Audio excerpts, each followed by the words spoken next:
नमस्कार, मैं कुंदन जमयान। आप देख रहे हैं यूपी मांगे उत्तर। यूसीसी पर देश भर में सियासी संग्राम मचा हुआ है। विपक्ष और मुस्लिम संगठन खुलकर यूसीसी का विरोध कर रहे हैं। इसी बीच मॉनसून सत्र की तारीखों का ऐलान हो गया है। 20 जुलाई से संसद का सत्र शुरू हो जाएगा। इस बार का मॉनसून सत्र पर पूरे देश की निगाहें टिकी होंगी, क्योंकि माना जा रहा है कि केंद्र सरकार इस दौरान संसद में समान आचार संहिता, समान नागरिक संहिता यानी कि यूसीसी बिल पेश कर सकती है। इसी बिल को लेकर विपक्ष मोदी सरकार पर हमलावर भी है। मध्य प्रदेश में कार्यक्रम में पीएम मोदी ने यूसीसी पर बयान दिया। उसके बाद देश की सियासत में उबाल आ रहा है। माना जा रहा है कि मोदी सरकार का यह मास्टर स्ट्रोक एकजुटता का दम भर रहे विपक्ष पर सियासी सर्जिकल स्ट्राइक है।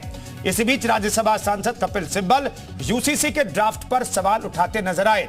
उन्होंने कहा कि सबसे पहले प्रधानमंत्री देश को बताएं कि यूसीसी के क्या प्रस्ताव हैं और वो किन मुद्दों पर समानता चाहते हैं। यानी यूसीसी पर सियासी संग्राम जारी है। उधर मुस्लिम संगठनों के साथ साथ अब कुछ बौद्ध धर्म के संगठन भी यूसीसी के विरोध में उतर आए हैं। तो खास पैनल के साथ चर्चा करेंगे, लेकिन पहले आपको दिखाते हैं एक रिपोर्ट।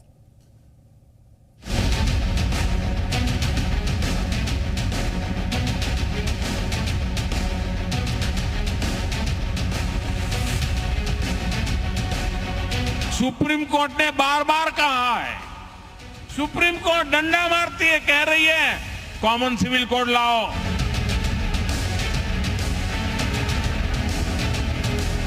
जो भी पार्टियां इसमें कंफ्यूजन में हो, उन कंफ्यूजन को खत्म करने के लिए, कंफ्यूजन को शिकस्त देने के लिए, कंफ्यूजन को परास्त करने के लिए अपनी अंतरात्मा की आवाज की ताकत का इस्तेमाल करें।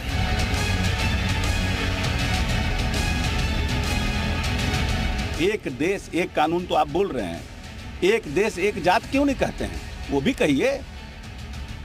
एक देश एक जात, जात खत्म करिए इस देश से, रिजर्वेशन खत्म कीजिए इस देश से आप जाति पाति की प्रथा को खत्म कराइए।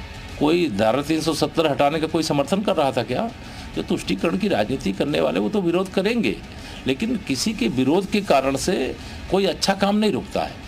जो अच्छे काम है वो हो रहे हैं और वो होने चाहिए, और माननीय प्रधानमंत्री जी के नेतृत्व में ही होंगे।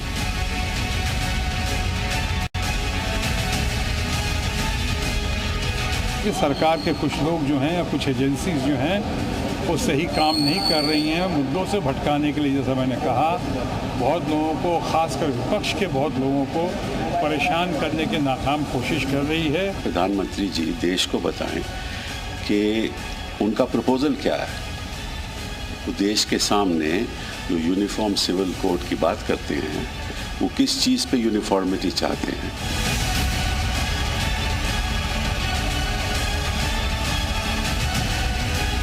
वुमेन एम्पावरमेंट के लिए और जेंडर इक्वलिटी के लिए यूसीसी जो है वो बहुत ही इम्पोर्टेंट है।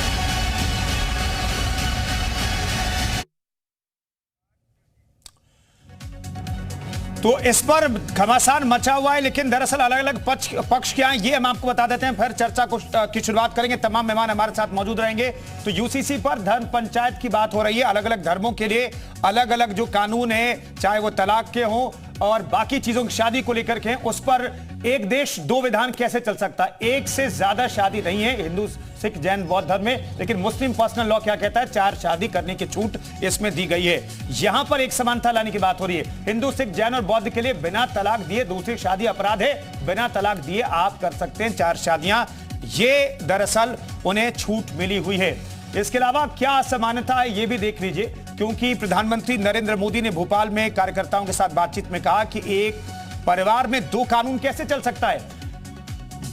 हिंदू, सिख, जैन और बौद्ध धर्म में 18 साल के बाद ही लड़कियों की शादी होती है, लेकिन वहां पर उम्र की सीमा क्या है? 15 साल में आप शादी करा सकते हैं मुस्लिम लड़कियों की। ये उनका पर्सनल लॉ कहता है। यहां पर भी एक समानता लाने की जरूरत है। शादी की उम्र भी एक हो जाएगी, यानी कि अगर तय किया जाता 18 साल, 21 साल की बात हो रही है, तो 21 साल की होने पर ही सभी लड़कियों की शादी होगी। तलाक के बाद गुजारा भत्ता मांग सकती है महिलाएं, लेकिन मुस्लिम पर्सनल लॉ में क्या है? सिर्फ 4 महीने और 10 दिन तक इद्दत या गुजारा भत्ता जो है तलाकशुदा महिला मांग सकती है। तो यहां पर भी समानता लाने की जरूरत है। इसलिए कहा जा रहा है कि यूसीसी लाना बेहद जरूरी है। इसलिए प्रधानमंत्री कह रहे हैं कि भाई एक घर में 2 कानून कैसे चल सकता है? तलाक के बाद फिर शादी कर सकते हैं हिंदू पति पत्नी, लेकिन फिर शादी के लिए महिला का हलाला जरूरी है। ये कहा जाता है कि भाई वहां हलाला करेंगे फिर से तब आपकी शादी होगी। हालांकि उसमें कहा जाता है कि भाई तभी सेम व्यक्ति से शादी करनी है तो हलाला जरूरी है। इस पर बहुत सारी चीजें हैं, उस पर स्पष्टता अभी जरूरी है। फिर शादी के लिए महिलाओं का हलाला जरूरी है। तो कम से कम जब यूसीसी लागू हो जाएगा तो शादी, तलाक, उत्तराधिकार, वारिस, ये तमाम चीजों के लिए कम से कम इन्हीं चीजों पर जो है कानून आना है। बच्चों को गोद लेने का अधिकार है। हिंदू, सिख, जैन, बौद्ध धर्म में मुस्लिम पर्सनल लॉ क्या कहता है? मुस्लिम महिलाएं बच्चा गोद नहीं ले सकती। तो बच्चा गोद लेने को लेकर के भी एक कानून होगा। अगर आप बच्चे को गोद लेना चाहते हैं तो एक कानून देश में होगा। इसलिए कहा जा रहा है कि यूसीसी बेहद जरूरी है। इसलिए प्रधानमंत्री ने कहा कि भाई एक देश में, एक परिवार में दो कानून कैसे चलेगा, एक घर में दो कानून कैसे चल सकता है। इसलिए बेहद जरूरी है कि गोद लेने का मसला हो, उत्तराधिकार का मसला हो, शादी का मसला हो, तलाक का मसला हो, फिर गुजारा भत्ता का मसला हो, ये वो मसले हैं जिस पर दरअसल यूसीसी आना है, यूसीसी की जरूरत है। लेकिन इसे दूसरे तरीके से पेश किया जाता रहा है। इसे धर्म पर इफेक्ट के तौर पर बताया जाता है कि आपके धर्म को मानने का जो तरीका है वो बदल जाएगा, लेकिन ऐसा है नहीं। मोहम्मद अफाक हमारे साथ मौजूद हैं, मुस्लिम धर्मगुरु हैं आप।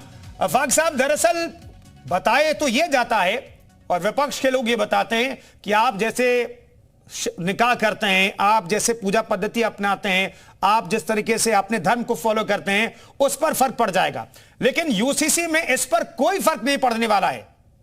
अफाक साहब,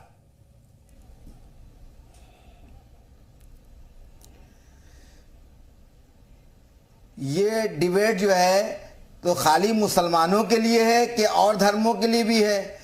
यहाँ तो ये था कि कॉमन सिविल कोड जो है, नागरिकता जो सबके लिए कैसा कानून आएगा वो सबके लिए। आप तो कुछ और दिखा रहे, सिर्फ मुसलमानों की तलाक, मुसलमानों की उपलब्धियां, मुसलमानों का ये। हमारी ये समझ में नहीं आता कि 2014 के बाद मोदी जी ने जो जनता से वादे किए थे वो वादों से सिर्फ मुसलमानों पर मेहरबानी कर रहे हैं, सिर्फ मुसलमानियों पर शरीयत कानून बता रहे हैं। बाकी धर्मों में भी जो अलग है, अलग व्यवस्था है, उसमें भी बराबर चीजें आएंगी। वो आगे हम आपको बताएंगे, दिखाएंगे, लेकिन अभी आप अपने धर्म की बात कीजिए ना। देखिए, हमारे वहां पर्सनल लॉ बोर्ड जो 1972 में बना, हम उसकी हिमायत नहीं करते हैं, मगर हमारे वहां जो शरीयत है, जो हमारे वहां कानून है, जो दीनी कानून है, हम उसके खिलाफ नहीं बोल सकते हैं, ना हमें इसकी आजादी है। उसके लिए हमें अब बात करके पूछ के बताना पड़ेगा। हमारे वहां ना हलाले का जिक्र है, ये सब मंगलक है, ये आप ही लोगों का बिछाया हुआ जाल है। लोगों ने कोई टुट्टी पुंजे ने बता दिया हलाला हरामा, मेरे वहां कोई हलाला नहीं है। आज हमारे वहां वक्त है, 3 महीने का वक्त है। अगर किसी ने तलाक कह भी दी तो 3 महीने का वक्त है, 1 महीना, 2 महीना, 3 महीना, उसके बाद हमारे वहां शरीयत के हिसाब से तलाक हो जाती है, लड़की लड़के अलग हो जाते हैं। हमारे वहां इसे कुछ नहीं है, हलाला और कुछ नहीं है। जब आदमी ने तलाक हो गई, बात खत्म हो गई, ये सब बातें नहीं। हमारा कहने का मकसद है 2014 से जब तक मोदी सरकार जब से आई है, जब से सिर्फ मुसलमानों की उपलब्धियों की बात हो रही है, रोजगार की बात नहीं होगी, महंगाई की बात नहीं होगी, देश कहां जा रहा है इसकी बात नहीं होगी। जब चुनाव आएगा तो सिर्फ मुसलमानों की बात होगी। इस पे मैं हैरान हूं, इस पे थोड़ा सा रोशनी डालिए आप हमारी तरफ से। नहीं, ठीक है, आप मोहम्मद अफाक हमारे साथ बने रहिए। हमारे साथ जस्टिस एएन मित्तल जी भी मौजूद हैं, कानून विशेषज्ञ। एएन मित्तल साहब, हमें बताइए कि दरअसल ये, सर स्वागत है आपका, ये जो कहा जा रहा है कि भाई हमारे जो पर्सनल लॉ हैं और हमारे जो धार्मिक किताबें हैं उसे हम फॉलो करेंगे, अगर आप यूसीसी लाते हैं तो हम उसे नहीं मानेंगे। क्या एक देश में जो कानून बनेगा वो सर्वोपरि होगा, या फिर किसी का पर्सनल लॉ, चाहे वो हिंदू का हो, मुस्लिम का हो, क्रिश्चियन का हो, सिख का हो, किसी का हो, वो इंपॉर्टेंट होगा, वो सर्वोपरि होगा, या फिर देश में जो कानून है उसे मानना जरूरी होगा? देखिए, कानून का पालन अनिवार्य होता है, किसी की पसंद नापसंद नहीं होती है कि कोई कानून को माने या ना माने जी। इसके अलावा जहां तक यूसीसी पर इतना हो हल्ला हो रहा है, मैं ये बता देना चाहता हूं कि यूसीसी आर्टिकल 44 में है और इसमें शादी, विवाह, गोद लेना, उत्तराधिकार आदि मामले हैं।